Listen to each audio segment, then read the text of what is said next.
Hi everyone, I know it's been a while since I last vlogged. I would like to say it's because I have been busy, but that is not the total truth. I suppose my focuses and interests have shifted a bit throughout the year, as they often do. Anyway, I have returned to my vlog format and I've come up with a video idea based on something I had been going through with some of my students now that we've been back in the classroom, and also partly inspired by a trend I have seen in a number of my friends lately.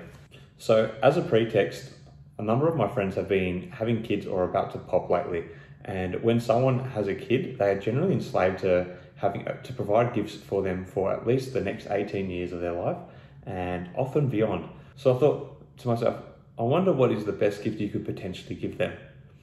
Racking my brain, I thought about some of the great gifts I received as a kid. A stuffed animal that I carried everywhere until I was 5 named Super Dog. A Game Boy that allowed me to occasionally put down a book and catch Pokemon. A new cricket bat so I could potentially channel my inner Michael Bevan or Sachin Tendulkar. My baby Tamagotchi that taught me if you don't clean up after your child, it will die. Or a pocket watch because, well, one of my aunties thought that fashions always return. I'm still waiting for that one. These gifts are all great and did give me a sense of enjoyment at the time.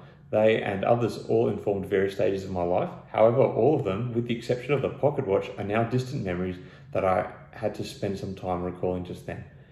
Incidentally, the pocket watch still sits in a box interstate, waiting for me to finally get invited to a Great Gatsby or Titanic inspired party, a party theme which has still eluded me to this day.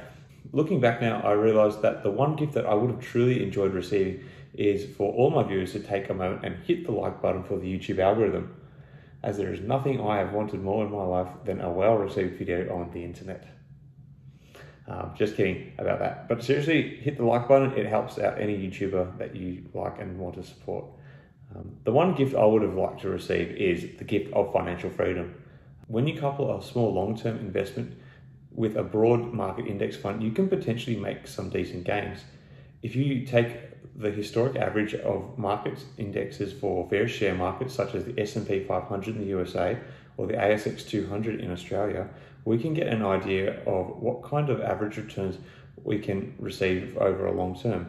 These returns I'm about to tell you are averages, which means they also factor in years and events that have caused widespread market losses, such as the GFC in 2008 and even the downturn this year due to COVID-19. So let's start with the S&P 500, the benchmark index of the US share market. It's been around for almost 60 years and is made up of the 500 largest listed companies in the United States. Now, over this near 60-year history, the S&P 500 has had an average return of between 10 to 11%. Or if we look at the ASX 200, which has a shorter history of 40 years and contains 200 of the largest listed companies in Australia, the ASX 200 has averaged an annual return of about 13%. When you compare these returns to what you would receive on a savings account, which in the best case scenario would usually just be above the inflation rate, this is a pretty good level of return. Just to be a little cautious, however, we are going to base these upcoming projections we're about to do on a more modest return level of 10% annually, as future returns on these indexes do vary over time. So we'll just take a more conservative approach, I guess.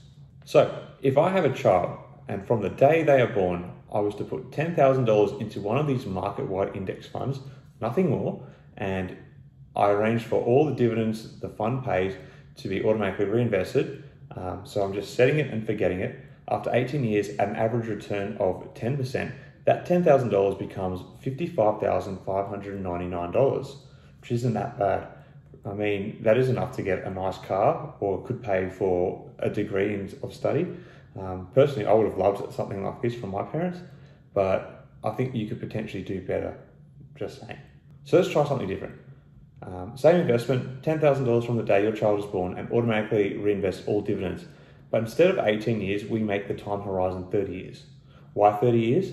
At this point, a lot of young people are looking at buying a home or starting a family. It is a time that many young people can really benefit from an injection of cash. So over 30 years, that $10,000 will grow to become $174,494. That's pretty amazing. Like, that is a deposit on a house in pretty much any city in the world. In many places, you could easily buy a house or a decent apartment for that price outright. So by holding that investment for 12 years or 66% longer, you're actually seeing a threefold increase from the 18-year time horizon. Like, that's the magic of compound returns. The longer you hold it, the faster the pace with which it grows. Now that you've seen the power of compound returns, you may be a little excited about the potential and wondering, what if I was able to contribute more? Grow this potential life-changing gift even more. So let's try that. So on top of our initial investment of $10,000 with all dividends reinvested, we're now going to contribute to our fund an additional $5,000 every year over 30 years. Meaning that on top of the $10,000 we put out on the day this child is born, each year, perhaps we could mark it on their birthday, we're going to put $5,000 every year into this fund. So spread evenly over 30 years, that's $150,000. It sounds like a lot, but broken down over a long time, it's not too bad really. Anyway, so this will bring our total investment to $160,000. So from that $160,000, we are now going to have just shy of $1 million in this fund by the time our child turns 30, at $996,964. That sort of money for 99% of the population is life-changing. Rounding up, $1 million is more than double the average household wealth of people living in all OECD countries around the world. Giving your child this sort of money at an important stage in their young adult life is potentially life-changing.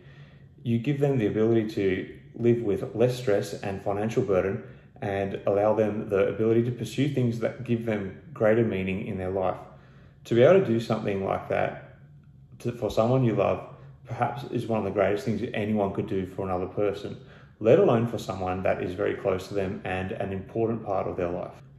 Of course, there's always the possibility that you have no children, or your kids end up being little turds and hating you, in which case we've just looked at the blueprint for a fairly decent retirement plan. Of course, there are some caveats to these sort of returns. First, and like I've already alluded to, these are merely projections and we can't ever predict with 100% accuracy what markets are going to do. Secondly, and perhaps most importantly, you need to be smart about the investment. What that means is that if partway through this investment there is a market downturn, you should not panic and sell, but steer the course. This is the way that a lot of people lose money in investing. Also, on that note, if a downturn occurs around the time you plan to cash in on the investment, and not that I can legally give you advice on these sort of things, but I would personally be looking to hold off cashing in until there's a bit of a turnaround in the market if possible. I mean, if your kid has waited 30 years to receive this amazing gift, hopefully they have learned a thing or two about being patient, and waiting another year or so won't be the end of the world for them.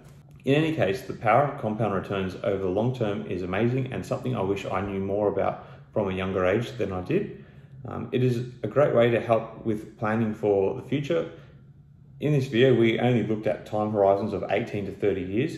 If you were to hold these investments for even longer, the annual returns will continue to grow at a greater rate, and you would be ending up with an even bigger investment. I hope you found the content of this video useful. Remember to hit the like button on the video and subscribe to the channel if you have not done so already. Hopefully we'll be back again soon with more content for you all. Until then, take care everyone.